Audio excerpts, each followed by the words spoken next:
உக்ரைனோட தலைநகரத்தை கடந்த 2 மாதங்கள் ஜூன் மற்றும் ஜூலை ஆகிய 2 மாதங்களில் ரஷ்யா மொத்தமாக 30க்கும் அதிகமான முறை தாக்கியிருக்காங்க.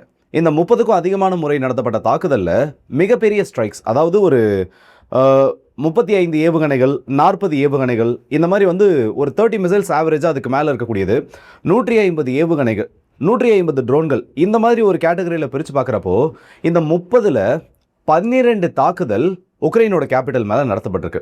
மற்ற எல்லாமே சின்ன சின்ன தாக்குதல்லாம்.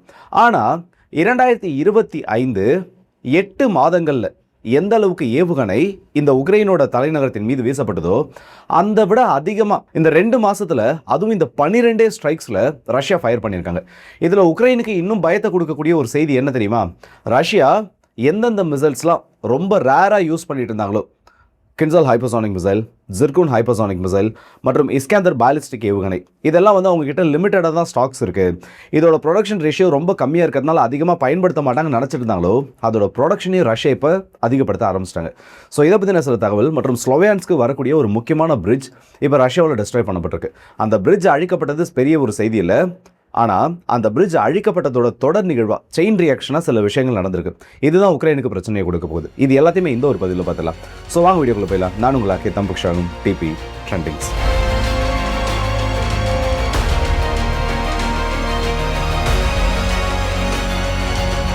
உக்ரைனோட தலைநகரத்தின் மீது நடந்த அந்த ஸ்ட்ரைக்கை பற்றி ஃபர்ஸ்ட் அந்த செய்தியை பார்த்து முடிச்சிடும். அதுக்கப்புறமா அந்த பிரிட்ஜை பற்றின செய்தியை பார்க்குறது சரியாக இருக்கும்னு நினைக்கிறேன்.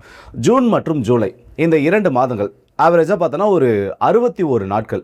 இந்த 61 நாட்களில் 30 தாக்குதல் உக்ரைனோட தலைநகரத்தின் மீது நடந்திருக்கு. இந்த 30 தாக்குதல்னா எல்லாமே பெரிய ஸ்ட்ரைக் கிடையாது. நான் இன்ட்ரோடக்ஷன்லேயே சொல்லியிருப்பேன், இருந்தாலும் கொஞ்சம் டீட்டெயிலாக சொல்கிறேன். டெய்லி பார்த்தோன்னா உக்ரைனோட தலைநகரத்தின் மீது தாக்குதல் நடக்கும். ஒரு ஏவுகணை, 2 ஏவுகணை, ஒரு 5 ட்ரோன் உள்ளே போகிறது, 10 ட்ரோன் உள்ளே போகிறது, இந்த மாதிரி 30 தாக்குதல் தொடர்ந்து நடந்திருக்கு. அதாவது 2 நாட்களுக்கு ஒரு முறையாவது உக்ரைனுக்குள்ள தாக்குதல், அதாவது உக்ரைனோட தலைநகரத்தின் மீது தாக்குதல் நடக்குது. ஆனால் இந்த 30 தாக்குதலில் 12 தாக்குதல் மட்டும் அதிக வீரியமுடைய தாக்குதலாக கருதப்படுது. இந்த 12 தாக்குதலில் மட்டும் Russia 430 Kalibr cruise missile, 130 Iskander K ballistic missile, KH-101 மற்றும் KH-59 வகையில் 65 ஏவுகணைகள், கின்சால்ல 120 ஏவுகணைகள் மற்றும் இஸ்கேந்தர் M வேரியன்ட்ல ஒரு 60லிருந்து 75 ஏவுகணைகள் மற்றும் S-400ஓட மாடிஃபைடு வெர்ஷனா 39 ஏவுகணைகள், KN-23 பாலிஸ்டிக் மிசைல், இதுல பார்த்தோன்னா ஒரு 15 ஏவுகணைகள் வீசப்பட்டதா சொல்லியிருக்காங்க. ஜிர்கூன் மிசைல்ஸை பொறுத்த வரைக்கும் 29 ஏவுகணைகள் வீசப்பட்டிருக்கலாம்னு சொல்றாங்க. ஸோ இதை நீங்க ஆவரேஜா இந்த 12 தாக்குதலில் மட்டும் எவ்வளவு மிசைல்ஸ் பயன்படுத்தப்பட்டிருக்குன்னு பார்த்தோன்னா, ஓவராலாக கணக்கில் எடுக்கிறப்போ ஒரு 400லிருந்து 450 ஏவுகணைகள் வரும். எல்லா மிசைல்ஸும் ஸ்டாக்ஸ் இந்த இடத்துல நம்ம சேர்த்து பார்க்குறப்போ, அப்போ 12 தாக்குதலில் இந்த அளவுக்கு அதிகப்படியான மிசைல்ஸை பயன்படுத்தியிருக்காங்கன்னா, இதில் சில நாட்களில் 40 மிசைல்ஸ் உள்ள ஃபயர் பண்ணப்பட்டுச்சு. சில நாட்களில் 80 ஏவுகணைகள், கீவோட அவுட்டர் ஸ்கர்ட்ஸையும் சேர்த்து தாக்கப்பட்ட அந்த ஒரு தாக்குதலாம் கணக்கு எடுத்தோன்னா 80 மிசைல்ஸ் வரைக்கும் ஒரே நாளில் உக்ரைன் மேலே வீசப்பட்டுச்சு. ஸோ இந்த அளவுக்கு ரஷ்யா கிட்ட ஸ்டாக் பைல்ஸ் இருக்குன்றதை உக்ரைன் கெஸ் பண்ண தவறியிருக்காங்க. இப்போ இவங்க கெஸ் பண்ணாங்கன்றது 2ஆம் பட்சம் தான். மேபி அவங்க இன்டெலிஜென்ஸ் ரிப்போர்ட் மேபி ஃபெயிலியர் ஆயிருக்கலாம், இல்லை அமெரிக்காவோட இன்டெலிஜென்ஸ் தப்பான ஒரு கணக்கை போட்டிருக்கலாம், இல்லை இது ரஷ்யாவோட சைக்காலஜிக்கல் வார்ஃபேராக இருக்கலாம். இதெல்லாம் 2ஆம் பட்சம் தான். இப்போ உக்ரைனுக்கு உடனடியாக பிரச்சனையை கொடுக்கக்கூடியது என்னன்னா, 2024, 25 இந்த 2 வருடங்களையும் முதல் 8லிருந்து 10 மாதங்கள் எந்த அளவுக்கு பாலிஸ்டிக் மற்றும் க்ரூஸ் மிசைல்ஸை ரஷ்யா உக்ரைனோட கேபிட்டல் மேலே ஃபயர் பண்ணியிருந்தாங்களோ அந்த முதல் 10 மாதங்களில் அது எல்லாத்தையும் இந்த 2 மாதத்தில் முடிச்சிட்டாங்க.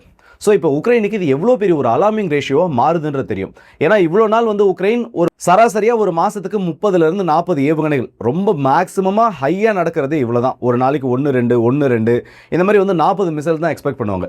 இந்த 40 மிசைல்ஸ்ன்றப்போ ஹை வேல்யூ டார்கெட்ஸுக்கு எதிராக வரக்கூடிய அந்த இன்கமிங் மிசைல்ஸ் மட்டும் பேட்ரியாட் இன்டர்செப்டார்ஸை பயன்படுத்தி டெஸ்ட்ராய் பண்ணிடுவாங்க. ஆனால் ஒரே நாளில் 40 மிசைல்ஸ் வருதுன்றப்போ உக்ரைன் பதற ஆரம்பிக்கிறாங்க. பேட்ரியாட்டோட எண்ணிக்கை காலியாகுது. ரீசெண்டாக நடந்த அந்த ஒரு ஏர் ஸ்ட்ரைக்கில் ஒரு 35 பாலிஸ்டிக் மிசைல் மற்றும் க்ரூஸ் மிசைல்ஸை ரஷ்யா ஃபயர் பண்ணியிருந்தாங்க. அந்த 35க்கு எதிராக வெறும் 2 இன்டர்செப்டர்ஸை மட்டும்தான் உக்ரைனால் லான்ச் பண்ண முடிஞ்சது. ஸோ ரொம்ப வேகமாக காலியாக ஆரம்பிக்குது. இது உக்ரைனை இன்னும் பயப்பட வைக்குது. அப்போ திடீர்னு ரஷ்யா இப்படி ஒரு தாக்குதலை நடத்துகிறாங்கன்னா அதற்கான ட்ரிகர் பாயிண்ட் என்ன? இப்போது 10 மாதத்தில் நடத்தக்கூடிய தாக்குதலை 2 மாதத்தில் நடத்திருக்காங்க. அதுவும் 2 மாதம்ன்றப்போ 12 இரவுகளில் இந்த அளவு தாக்குதல் நடந்திருக்கு. அப்போது ரஷ்யாவை இந்த அளவுக்கு பெரிய ஒரு ஸ்ட்ரைக்குக்கு உள்ளாக்குன அந்த ட்ரிகர் பாயிண்ட் என்னன்றதையும் நம்ம தேடணும். இப்போ இது ரெண்டுத்தையுமே ஒன்றா சேர்த்து பார்ப்போம். ரஷ்யாவோட ஸ்டாக்ஸை இவங்க கெஸ் பண்ண தவறிட்டாங்க, இல்லை ரஷ்யாவோட சைக்காலஜிக்கல் வார்ஃபேர், இதையும் ரஷ்யா இந்த அளவுக்கு பண்ணுறதுக்கு இவங்களை தூண்டியது என்ன? இதையும் ரெண்டா ஒன்றா சேர்த்து பார்க்குறப்போ நமக்கு இதுக்கான பதில் கிடச்சிடும். ரஷ்யா இதுக்கு முன்னாடி இவ்வளோ பெரிய ஸ்ட்ரைக்ஸை பண்ணதில்லை. ஆனால் இதுக்கான ட்ரிகர் பாயிண்ட்டாக எது மாறுச்சுன்னா, மாஸ்கோவோட ரெஃபைனரியின் மீது உக்ரைன் நடத்திய தாக்குதல். இதுக்கு முன்னாடி ஏகப்பட்ட இடத்துல ரெஃபைனரி அடிச்சிருக்காங்க. ஆனால் அப்போல்லாம் வந்து கடந்த ஜூலை மாதம் 2025 18 20 ஆகிய தேதிகளில் உக்ரைன் மேலே பெரிய ஒரு ஸ்ட்ரைக்கை நடத்துகிறாங்க.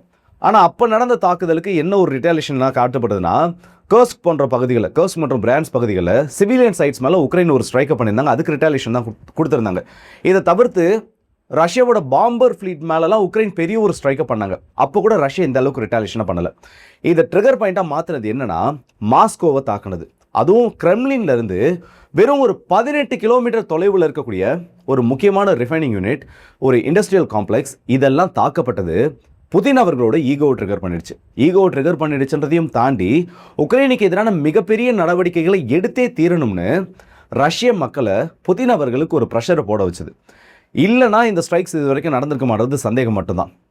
மாஸ்கோ ரெஃபைனரி தாக்கப்பட்டதுக்கு அப்புறமா ரஷ்யாவோட அப்ரோச்ன்றது உக்ரைனுக்குள்ளே மாற ஆரம்பிச்சிருச்சு. ஸோ இந்த அளவுக்கு ஹை நம்பர் ஆஃப் மிசைல்ஸ் உள்ளே வருன்றதை உக்ரைன் கண்டிப்பாக கெஸ் பண்ணலை. அதுவும் ஒரு ஷார்ட்டஸ்ட் டைம் பீரியடில் வருன்றப்போ அவங்களால இன்னும் அதை சமாளிக்க முடியாத ஒரு சூழலுக்கு தள்ளப்படுறாங்க. இப்போ இந்த இடத்துல அமெரிக்காவோட அந்த இன்டெலிஜென்ஸ் இன்புட், இல்லை உக்ரைனோட உளவுத்துறை சம்மந்தப்பட்ட அந்த ஒரு ரிப்போர்ட்ஸ், இவங்க இது வரைக்கும் என்ன தெரியுமா ஒரு கதையை சொல்லிட்டு இருந்தாங்க. ரஷ்யாவோட 2 முக்கியமான வெப்பன் சிஸ்டம், ஒன்று ஜிர்குன் ஹைப்பர்சானிக் மிசைல், இன்னொன்று கின்சால் ஹைப்பர்சானிக் மிசைல். இது ரெண்டுமே வந்து கிரவுண்ட் பேஸ்டு லான்ச்சர்ஸ்லேருந்து லான்ச் பண்ண முடியும். இப்போ கின்சாலில் பார்த்தோன்னா MiG-31 லான்ச் பண்ண முடியும். இதுவே வந்து எக்ஸ்டர்னல் பூஸ்டர்ஸ் ஆட் பண்ணுறப்போ கிரவுண்ட் பேஸ்டு லான்ச்சர்லேருந்து அதை லான்ச் பண்ண முடியும். ஜிர்குனை கப்பல்கள்ல இருந்தும் லான்ச் பண்ண முடியும். அதே மாதிரி மாடிஃபைடு கிரவுண்ட் பேஸ்டு லான்ச்சர், ஒரு மலைப்பகுதியிலேருந்தோ காட்டுப்பகுதியிலேருந்தோ எங்கே வேணும்னாலும் அந்த மிசைலை லான்ச் பண்ண முடியும். இது டோட்டல் எண்ணிக்கை இவங்க எவ்வளோ தெரியுமா சொல்லி வச்சுருந்தாங்க? ஜிர்குனில் ஒரு 140, கின்சாலில் ஒரு 290. இந்த அளவு தான் ரஷ்யா கிட்ட ஸ்டாக் பைல்ஸ் இருக்கும். இதை தவிர்த்து எந்த விதமான ஏவுகணை ப்ரொடக்ஷனையும் அவங்க பண்ணுறதுக்கான வாய்ப்பு இல்லை. நம்மளோட எக்கானமிக் சாங்ஷன்ஸ் ஆனது அந்த அளவுக்கு அவங்கள ஹர்ட் பண்ண ஆரம்பிச்சிருச்சு. ஏன்னா இந்த கின்சால் மிசைல்லையும் சரி, ஜிர்குன் ஹைப்பர்சானிக் மிசைல்லையும் சரி, 28% அதிகமான ஃபாரின் காம்பனன்ட்ஸ், அதுவும் முக்கியமான அந்த எலக்ட்ரானிக் போர்ட்ஸ்லேருந்து முக்கியமான சென்சார்ஸ் வரைக்கும் ரஷ்யாவுக்கு வெளிநாடுகளோட உதவி தேவை. அப்போ நம்ம இந்த அளவுக்கு எக்கனாமிக் சாங்ஷன்ஸ் போடுறப்போ இதை விட்டு வெளியில் வர முடியாதுன்னு சொல்லி ஒரு தப்பு கணக்கு போட்டுட்டாங்க. ஆனால் அதோட விளைவு என்ன தெரியுமா? ரஷ்யா அவங்க உள்நாட்டிலே அந்த உதிரிபாகங்களை தயாரிக்க ஆரம்பிச்சது மட்டும் இல்லாமல் கள்ளச்சந்தை வழியாக இதுக்கு தேவையான ஸ்பேர்ஸை அதிகமாக கொண்டு வர ஆரம்பிச்சிட்டாங்க. இந்த பொருளாதார தடைகள் போடுறதுக்கு முன்னாடி மாதத்திற்கு வெறும் 15லேருந்து 18ன்னு சொல்லக்கூடிய எண்ணிக்கையில் இருந்த கின்சால் மற்றும் ஜிர்குன் ஹைப்பர்சானிக் மிசைலோட ப்ரொடக்ஷன் ரேஷியோன்றது இந்த பொருளாதார தடைகள் போடப்பட்டதுக்கு அப்புறமா 60லேருந்து 70ன்னு வந்து நின்று இருக்கு.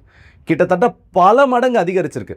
இந்த பொருளாதார தடைகள் இவங்க போட்டது ஒழுங்காக வேலை செஞ்சிருந்துச்சு, இல்லை இவங்களோட இன்டெலிஜென்ஸ் ஏஜென்சி அவங்களோட வேலையை ஒழுங்காக உள்ளே பார்த்துருந்தாங்கன்னா இந்த அளவுக்கு ரேஷியோ ஏறி இருக்காது. ஆனால் அதையும் தாண்டி ஒரு மாதத்துக்கு 60லேருந்து 70 மிசைல் உற்பத்தி பண்ணக்கூடிய அந்த ஒரு இடத்த இன்னைக்கு ரஷ்யா அடைஞ்சிட்டாங்க.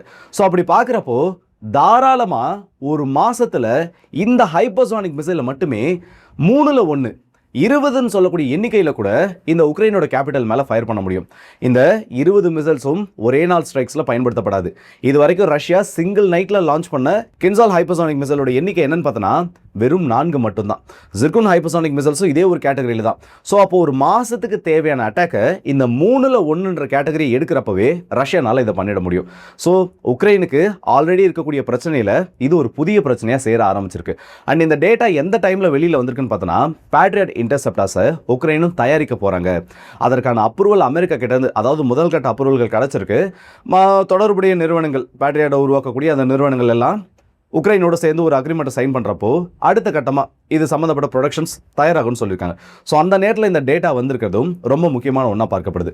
சரி, இது இருக்கட்டும், ஏதோ பிரிட்ஜுன்னு சொன்னீங்க, அதுவும் ஸ்லோவேன்ஸ்க்குன்றப்போ கிராமடாஸ்க் பக்கத்தில் இந்த டான்பாஸோட முக்கியமான ஒரு ஹைவே, ஸ்லோவேன்ஸ் டொனட்ஸ் ஹைவேன்னு சொல்லுவாங்க. இதை ரஷ்யா வந்து இப்போ தாக்கிட்டாங்க. கிட்டத்தட்ட வந்து 3ல் 1 அளவு இருக்கக்கூடிய அந்த பாலம் வந்து அழிக்கப்பட்டுச்சு. இது அழிக்கப்பட்டது இப்போ பெரிய ஒரு பேசு பொருளாக மாறி இருக்கு. காரணம் என்னென்னா, ஒரு சின்ன அளவில் சின்ன சின்ன கார்கள் வந்து போகக்கூடிய அளவுக்கு அந்த பாலம் இன்னும் அப்படியே தான் இருந்துட்டு இருக்கு. உக்ரைன் வந்து நிறைய இடங்களில் வந்து கார்களை பயன்படுத்தி தான் அவங்களோட லாஜிஸ்டிக்ஸை பண்ண ஆரம்பிச்சிருக்காங்க. அப்போ ரஷ்யா வந்து திரும்பவும் இந்த பாலங்கள் மீது ஸ்ட்ரைக் நடக்கிறதுக்கு சான்ஸ் இருக்குது. ஆனால் அப்படி இருந்தாலும் ஹெவி கார்கோ மூவ்மெண்ட்ஸ்ன்றதை இப்போதைக்கு வந்து ஓரளவுக்கு கண்ட்ரோல் பண்ணியிருக்காங்க. இந்த பாலமானது தகர்க்கப்பட்டிருக்கிறதுனால ஒரு 20 கிலோமீட்டர்கள் சுற்றி செல்ல வேண்டிய அந்த ஒரு கட்டாயத்திற்கு உக்ரைனோட ராணுவம் தள்ளப்பட்டிருக்கு. கார்களை மட்டுமே பயன்படுத்தி உங்களால் பெரிய அளவு லாஜிஸ்டிக்ஸை மூவ் பண்ண முடியாது. ஸோ சின்ன ஒரு பிரச்சனை அந்த இடத்துல உருவாயிருக்கு. ஆனால் இதை விட பெரிய பிரச்சனை என்னன்னா, இந்த ஹைவே அந்த ஃபோர்ட்ரஸ் ஆஃப் பெல்ட் வருதுல்ல, அதோட ஒரு அங்கமாக இருக்கக்கூடிய ஒரு ஹைவே. இந்த ஒரு பகுதியை ஆன்டி ட்ரோன் நெட்ஸ், பெரிய பெரிய வலைகள், இரும்பு வலைகள் எல்லாம் போட்டு ட்ரோன்கள் உள்ளே வராமல் ஒரு ஷீல்டு மாதிரி கிரியேட் பண்ணி வச்சுருந்தாங்கல்ல, அந்த ஷீல்டை ஒரு 900 மீட்டருக்கும் அதிகமாக, கிட்டத்தட்ட ஒரு 1 கிலோமீட்டருக்கு இடைப்பட்ட பகுதியில் இந்த ஒரு ஸ்ட்ரைக்ஸில் ரஷ்யா அழிச்சிட்டாங்க. இப்போது பிரிட்ஜு போனது கூட பெரிய பிரச்சனை இல்லை. ஆனால் ரஷ்யாவோட FPV ட்ரோன்கள் உள்ளே வருது, அதுவும் இவ்வளோ பெரிய ஒரு டேமேஜ் ஏற்பட்டிருக்குன்னா, வெறும் ஒரு சில நாட்களில் நூற்றுக்கணக்கான ட்ரோன்களை உள்ளே அனுப்பி ரஷ்யா இந்த ஒரு பகுதிகளை டீஸ்டபிளைஸ் பண்ணுறதுக்கான அந்த முயற்சிகளில் கண்டிப்பாக ஈடுபடுவாங்க. ஒரு சில நாட்களுக்குள்ளே இதை பற்றின செய்திகள் வெளியில் வரதுக்கும் சான்ஸ் இருக்குது. ஒரு பிரிட்ஜ் அடிக்கப்பட்டது பெரிய ஒரு பேசு பொருளாக மாறுது. ஆனால் அதை விட சிம்பிளான ஒரு ஸ்ட்ராட்டஜியை பயன்படுத்தி இவ்வளோ நாள் ரஷ்யாவோட ட்ரோன்கள்லேருந்து எது பாதுகாப்பு கொடுத்துச்சோ அதில் ஒரு மிகப்பெரிய ஓட்டம் விழுந்ததுனால அது உக்ரைனுக்கு இப்போ பாதிப்புகள் அதிகமாக கொடுக்கறதுக்கான வாய்ப்பு இருக்குது. ஸோ இதை பற்றி உங்களோட கருத்துக்கள் என்னன்னு சொல்லி மறக்காம கமெண்ட் செக்ஷனில் சொல்லுங்கள். 2 முக்கியமான கேள்விகள் நான் உங்ககிட்ட கேட்கணும். ஏன்னா இது வரைக்கும் கமெண்ட்ஸ் தான் உங்ககிட்ட கேட்டிருப்பேன். ஆனால் முதல் முறையாக ஒரு 2 கேள்விகளை நான் உங்ககிட்ட கேட்கணும்னு நினைக்கிறேன். என்னன்னா, ரஷ்யாவோட மிசைல் ப்ரொடக்ஷன் காலி, ரஷ்யாவோட மிசைல்ஸ் கூட ப்ராப்பராக அவங்களால உற்பத்தி பண்ண முடியாத ஒரு சூழல் அவங்க இருக்காங்கன்னு சொல்கிறப்போ 20 மிசைல் உற்பத்தியான இடத்துல 60ன்னு சொல்லக்கூடிய எண்ணிக்கையில் கொண்டு வந்துட்டு இருக்காங்க. அப்போ உண்மையிலேயே இந்த பொருளாதார தடைகளை இவங்க அவங்கள முடக்கணும்னு சொல்லி தான் போடுறாங்களா, இல்லை எல்லார் கண்ணிலையும் மண்ணை தூவிட்டு அமெரிக்கா ரஷ்யா வளர்த்து விடுறதுக்காக போடுறாங்களான்னு எனக்கு தெரியல. இதை பற்றி உங்களோட கருத்துக்களையும். இந்த ஸ்லோவியான்ஸ் பகுதியில் ரஷ்யா அவங்களோட அஃபென்சிவ் ஆரம்பிச்சிட்டாங்க. கிட்டத்தட்ட 6 FAB குண்டுகள் இந்த ஒரு பிரிட்ஜை மட்டுமே ஸ்ட்ரைக் பண்ணியிருக்கு. இப்போது அடுத்தது இந்த ஃபோர்ட்ரஸ் ஆஃப் பெல்ட்டில் ஒரு ஓட்டையாகவும் இந்த இடத்துல மாறிடுச்சு. பேச்சுவார்த்தைகள் நடத்துகிறப்போ ஒருவேளை ரஷ்யா இந்த பகுதியை, ஸ்லோவியான்ஸ் போன்ற பகுதிகளை பிடிச்சிட்டாங்கன்னா அது என்ன மாதிரி ஒரு தாக்கத்தை ஏற்படுத்துன்னு உங்களோட பாயிண்ட் ஆஃப் வியூவில் என்ன நினைக்கிறீங்களோ அதை என்கிட்ட சொல்லுங்கள். ஏன்னா நிறைய நாளாக வந்து நான் பார்க்குறேன் இந்த மாதிரி கமெண்ட்ஸ் வந்து என்னால் ரொம்ப குறையிறத பார்க்க முடியுது. ஸோ உங்களோட கருத்துக்கள் என்னன்னு தெரிஞ்சால் தான் அதுக்கேற்ற மாதிரி இன்புட்டையும் என்னால் கொடுக்க முடியும். ஸோ மறக்காம உங்களோட கருத்துக்களை சொல்லுங்கள். அடுத்தடுத்த வீடியோஸில் பார்ப்போம். ஸோ அடுத்த வீடியோஸ் நிற்போம். அதுவும் இந்த முடிவு உங்கள் எல்லாருக்கே